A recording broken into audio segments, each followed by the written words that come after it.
So we are going to utilize this image as a reference, and so we are going to paint this image right here. What we have to do first off is to solidify the trees and all the elements.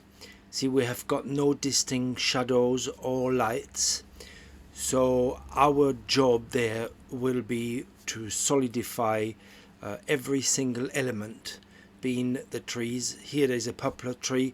I will get this one a bit smaller, but still I will solidify every shape of the trees, bushes, etc. This one on the right again is very loose, but I will just block it in one solid shape. And here I'm going to utilize just this tree here, and I'm going to get rid of the tree to the left. Okay, that's about it. So let's get on to the painting, and I'll see you on the easel.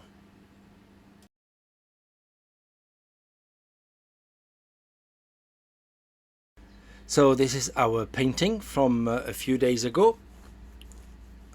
It's completely dry, and we are going to use some greys that I pre-mixed here, and they're all coming from this grey mixture plus yellow, red and blue.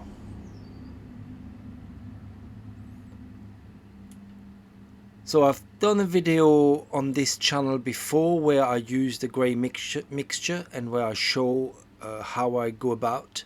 Maybe you want to go back and watch these to understand, but it's just in a simple way. I make my grey or buy it. When I make it, it's all the leftovers, and I add some light colors or darker colors to get the right value. When I buy my grey, I buy this make, BRISTLE, but you get it in different makes. I buy this one, BRISTLE. It's quite cheap and it's a good neutral grey, and to that I add my 3 primaries, getting one more red, yellow or blue. Or I tube my own. When I have all the leftovers of my colors, I put them all together, I clean wrap them, and when I've got enough, I put them in a tube. You can cling wrap your mixtures and they keep for a long time. I buy those tubes at Jackson's. They are sold in a pack of 10, and they are good value. So for those who do their own paints with pigments, I think Jackson is a good good company to go for those tubes. So all the mixtures that you see on my painting board there they're all containing the 3 primaries. Every single one containing the yellow, red or blue in different quantities, so to make browns, reds, yellows, etc, etc. So once I mixed all my paints, something to know is that I kept the values that I need. So the blue value number 2 for the sky, the 4 or 3 or 4, I think it's a 3 actually here, the values for the floor, and value 7 for the trees. There we go, and these 2 are the values for the roof, for the roof of the blacksmith hut. And the little mixture next to that sky mixture is the mixture for the first row of trees, which I wanted to keep quite to the same value as the sky. So once you've done mixed all your values, it doesn't stop there. You're going to draw from the paints to the right, from your primaries, to add more yellows, greens, blues, etc., etc., to fine tune, I should say, your colors. So let's get into the painting. Actually, first talk about my medium very quickly. I use boiled linseed oil here that I put in a jar to a certain level. That's why it's dark, because it's boiled linseed oil. And I put a few drops, exactly 20 drops of cicative.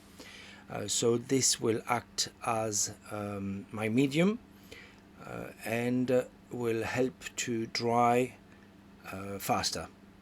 So I think this should be dry in about 48 hours.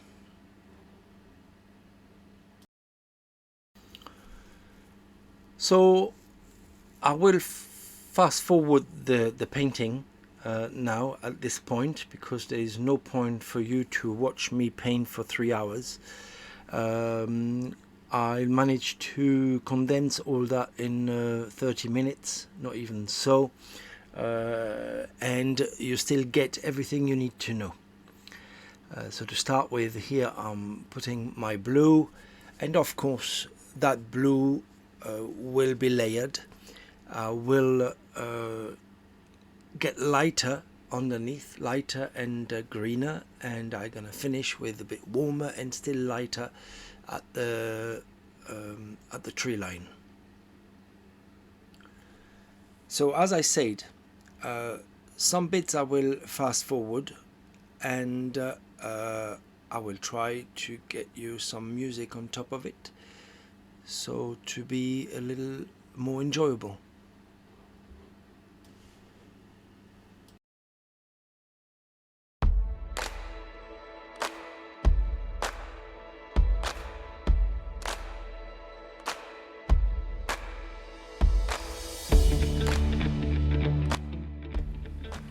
As you can see, the paint goes on quite thickly, but not so thick that I have clumps of it, but you cover the canvas really well. Don't be shy on paint. As you can see also, on my painting board there is loads of paint, so I mixed enough not to run out and to have to remix all my colors.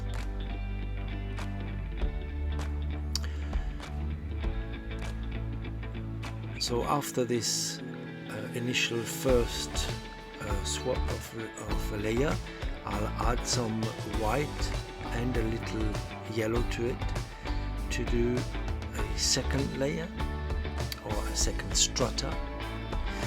And at the end, as I said, we'll add a bit more white and a little bit more yellow and red to warm it up, to have the bottom clouds or the bottom strata.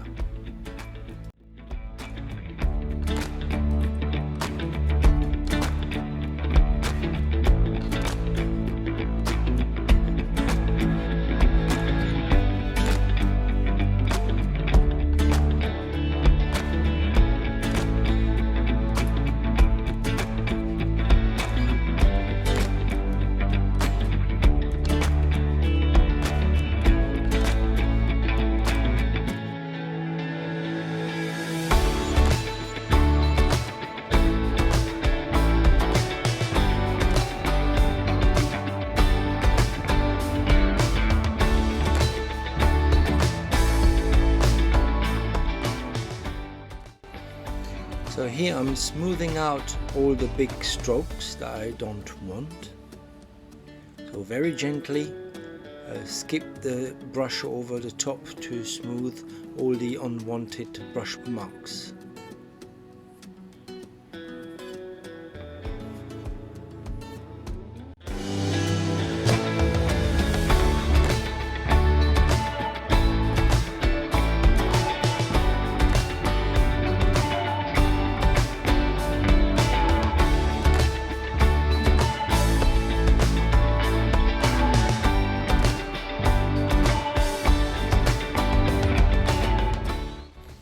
Now we're painting the first tree line with a mixture which is just slightly darker than sky,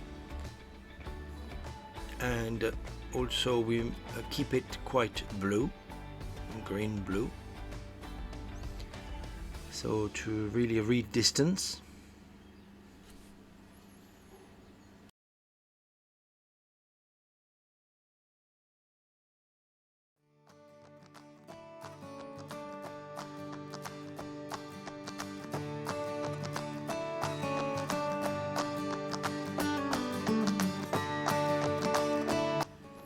The poplar tree comes a bit more forward, so it has to be darker. Later on I lighten it a little bit. It was a little too dark, but when we are near to finished, we are going to lighten it up a little bit.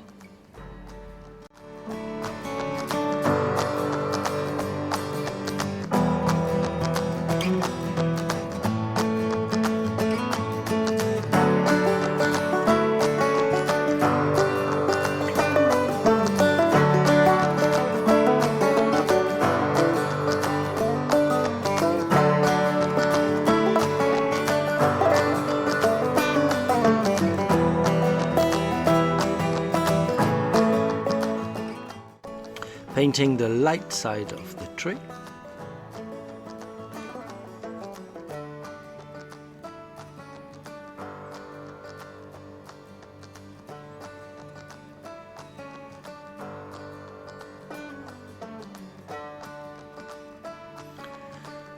And our first roof. This is the roof of the bakery, and as you can see it's quite darker. So applying the paint with a knife there to have sharp edges.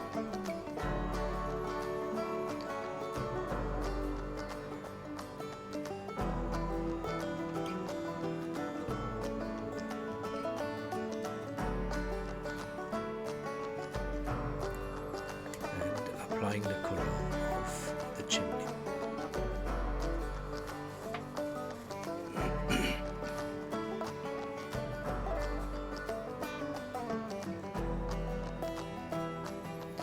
I'll now go a little lighter, just a touch, especially against the tree, because the value of the roof was nearly as dark as my darkest tree line. So I had to go a little lighter. So now when I'm going to put on the shadows of the tree, it will read properly.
Moving to the tree to the left, we're applying again a dark, which is a half tone lighter than my darks on the right.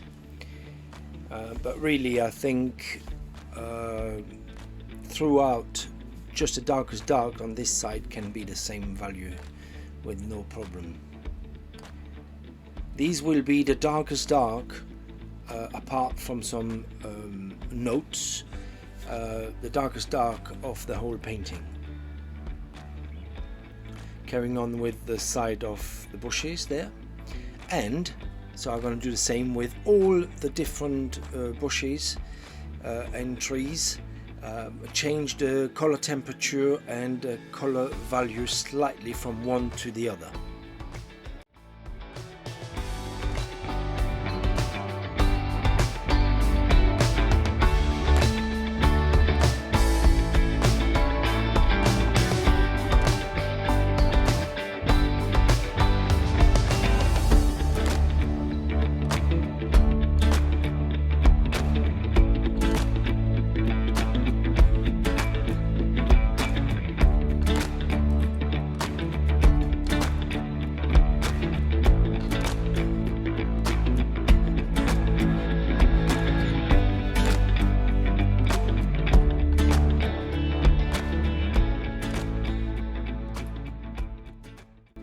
Now this next value has to be a little bit darker than the first row of trees, but lighter than the roof of the blacksmith hut,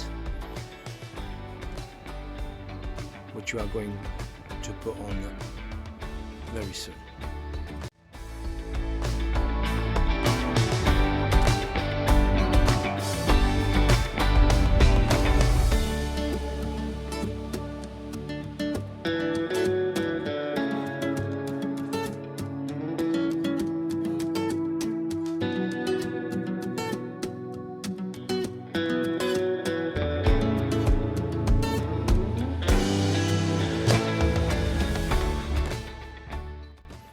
The floor has to be my second value after the sky, my second lightest value after the sky.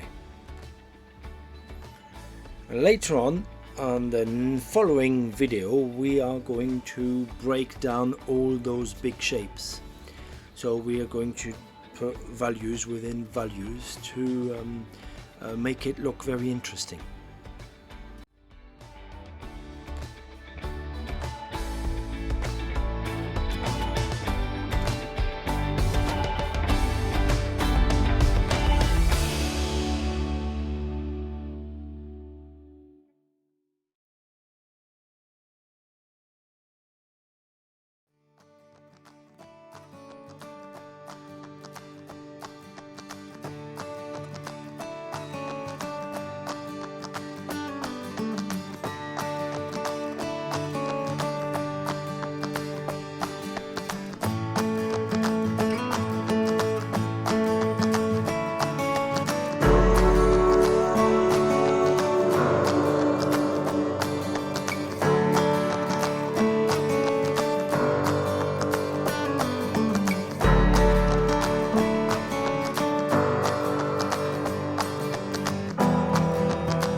Now, in order to make that tree 3D, we have to lighten this portion of the tree just slightly, half a tone or maybe a tone at the most, and then lighten again the middle right part of the tree, so we get that still that 3D effect.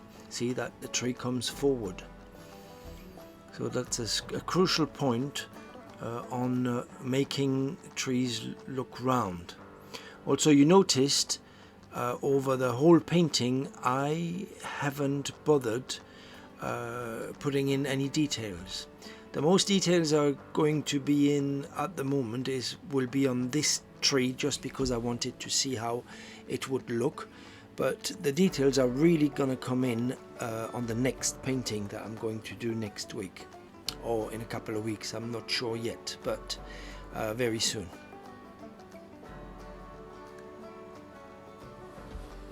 So I'm going to let you enjoy the music still a bit further, and you are going to see when I start to put some more and lighter values, that tree will really look three-dimensional.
So I'm going to finish this little tutorial by putting in the color of the bridge.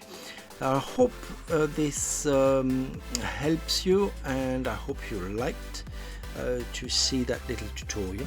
So if you do, don't forget to put me a thumb up. Also subscribe and share those videos. So I'll see you next time, so in a couple of weeks, for following up the next video. And in the meantime, I wish you a happy painting. I'll see you all soon. Bye.